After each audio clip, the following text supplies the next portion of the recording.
Alright. So you probably clicked on this video, audio, thinking that I'm going to cry like a baby about how El Grande Americano is racist. And as a Mexican American, I am deeply offended by El Grande Americano.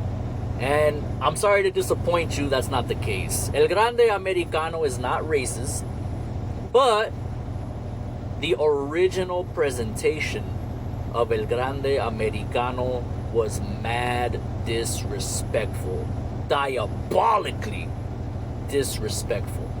And we need to talk about that right now. That's what I'm going to discuss right now, because you have a whole bunch of tone-deaf people on Twitter acting like if this gimmick was always done in good faith. This gimmick was always a celebration of Mexican culture. We were never offended. Us Mexicans, we have thick skin. We were never offended. It was never insulting to us. I was just going at it right now with another Mexican American on Twitter who was trying to convince me that no Mexicans were ever offended or felt insulted by this gimmick, which, I mean, perhaps that might be the case. I certainly was never offended by it, although I'm sure you're probably listening to this like, it sounds like you were pretty offended, bro. It's got you fired up. No. That's where you're wrong. I'm not fired up about being offended at El Grande Americano. I'm fired up about fucking people trying to speak for all of us all of the time.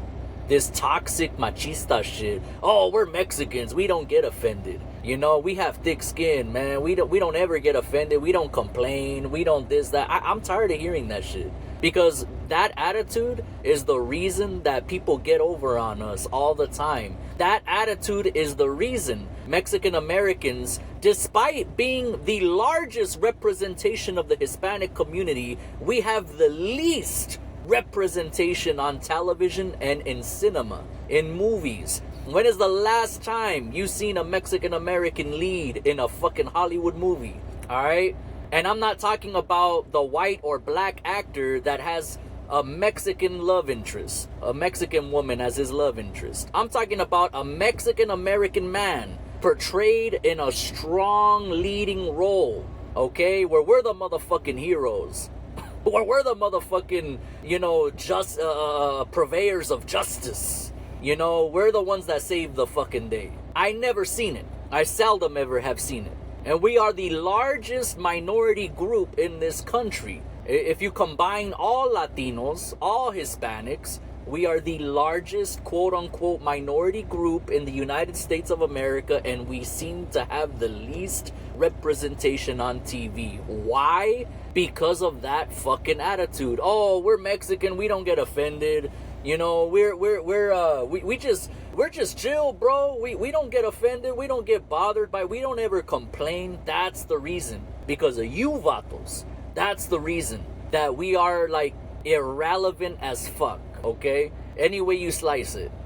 I mean, we're really not, but we are. Because we don't ever get our representation in the media. Whether it's television, whether it's movies, whether it's music. We seldom get representation. Alright? So, that's point number one. I want to get into that. Because it doesn't matter how you feel. It doesn't matter if you ever felt insulted or if you've always enjoyed the Grande Americano gimmick. Let's put it like that. Let's say you've always enjoyed that gimmick.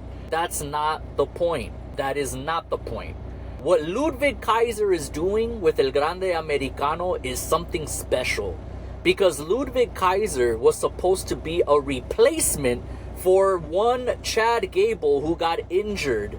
Okay, so they slapped a mask on another white man to replace him, right? It's kind of like when OG Místico didn't pan out, so they put a mask on my boy Sin Cara, who would become Sin Cara. I forgot his real name, but I'm calling him my boy, and I don't even remember his name, but I miss his original gimmick. He used to be a cholo character. He'd come out on a lowrider bike and shit, and I thought that was really cool, but he had to put that on ice so they could put the Sin Cara mask on him, because Místico didn't work out in WWE.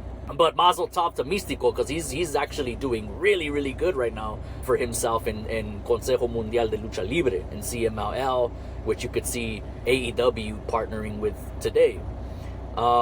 Be that as it may, okay, they put a mask on another white man, but everybody knew that's not Chad Gable, that's Ludwig Kaiser. We recognize his fucking ears and his nose, his facial features, completely different.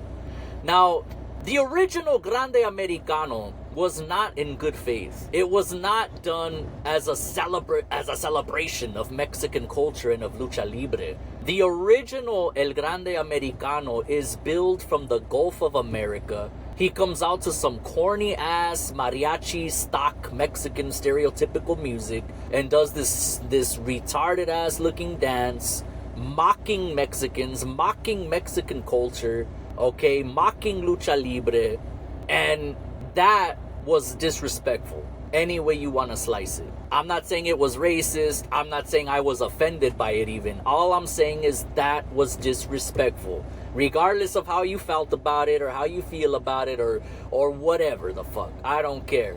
That shit was disrespectful, all right? It was diabolically disrespectful. But Ludwig Kaiser embraced Mexican culture. They caught lightning in a bottle with this dude who was supposed to be a replacement, man. Just a replacement. Nothing more, nothing less. Because he wasn't being used on Raw, on SmackDown, on WWE TV. And this dude ends up, you know, falling in love seemingly with a Mexican woman, right? Andrea Bazarte. Which I just gotta say, good Lord have mercy. You know, Ludwig Kaiser's a very, very blessed individual. Because Andrea Bazarte, she's fine as hell, man. I'm just gonna say it. I don't give a fuck. I'm just gonna say it. She's fine as hell. Andrea Bazarte reminds me of a 90s Halle Berry, homie. Like, she's like a Mexican Halle Berry in her prime. Like, just gorgeous, gorgeous woman. So I can't even be mad at Ludwig. I can't even blame him for falling in love with Mexican culture. I would too. Shit. If I was a non-Mexican and you know, I'm rolling around with Andrea Bazarte, I'm gonna be representing too. Shit. I'm gonna put on a sombrero. I'm gonna fucking dance around and you know, play to the Mexican people. But hey, I'm not saying that Ludwig Kaiser isn't genuine, because he seems very much so genuine in his representation of Mexican culture right now. He seems, I don't think he's acting. I don't think this is an act. I don't think this is no longer a gimmick. I think Ludwig Kaiser is genuinely in love with Mexican culture. Look at the woman he's got beside him. All right?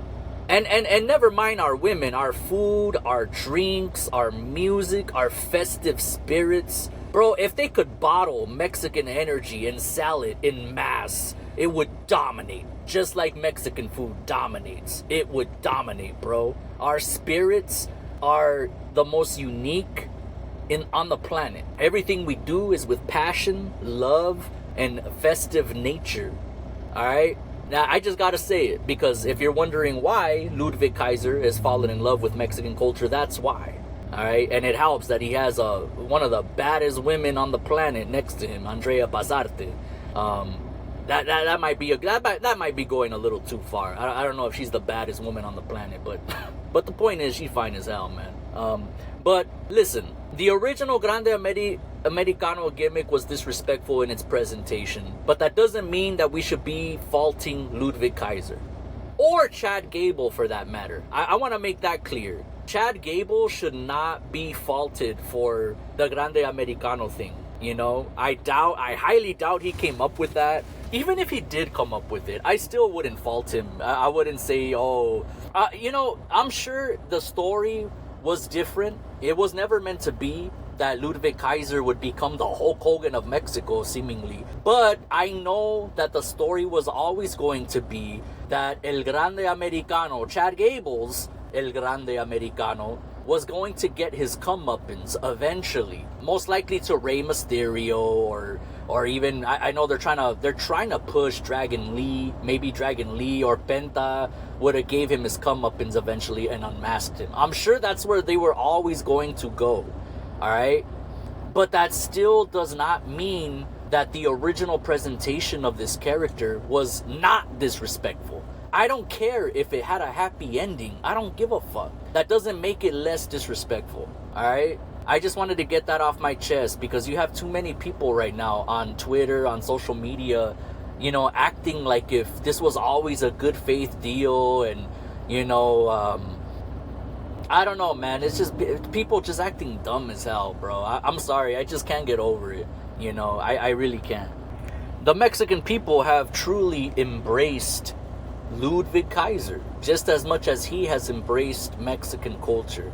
And I mean, really, that's all it takes. You just get any person from Europe, a white man goes to Mexico and eats one fucking taco and drinks one fucking Modelo, and suddenly, Jan, hermano, ya eres mexicano. Meanwhile, Mexican Americans, we so much as say, hey, we're proud to be of Mexican heritage, and they shame us for it. They pinches pochos. You're not Mexican. You've never been Mexican. You've never lived here. But a white man goes to Mexico and eats one taco, and yeah, Jan, hermano, yeah, eres mexicano. That's the way it's always been. But again, I just want to emphasize that Ludwig Kaiser, he seems to genuinely be embracing Mexican culture. So more power to him, man. More power to him. Big ups to him. And you know what? I can't wait to see what's next for El Grande Americano. That mask versus mask match in Monterrey, NochedeLosgrandes. Incredible, man. Incredible. Me and my wife watched it yesterday morning. We didn't see it live the day of because we were at a Dodger game. We were at Dodger Stadium. But man, watching it the next day was just as incredible as it would have been seeing live, even though I already knew the result. We all knew that Chad Gable was going to get unmasked. They're not going to let this wave die just yet for Kaiser. He's doing big things. Seemingly the Hulk Hogan of Mexico right now, man. He's up there. I would like to see El Grande Americano versus Místico, bro. Imagine if we could only get a fucking Lucha Libre Forbidden Door and have AAA and CMLL do a cross-promoted event, and you have Místico, which is basically like CMLL's Hulk Hogan right now. That's their John Cena right now. And then you have El Grande Americano, AAA's Hulk Hogan, AAA's John Cena, taking on each other in the main event. That would be fucking incredible, man. That would be incredible. But of course, that's just fantasy booking. We can make that happen on WWE 2K26. Nothing more, nothing less. That's gonna do it, guys. I just wanted to get that off my chest. I had to. I've been going at it on Twitter. Follow me at Lalo_THR, LALO_THR. Y'all have a good day.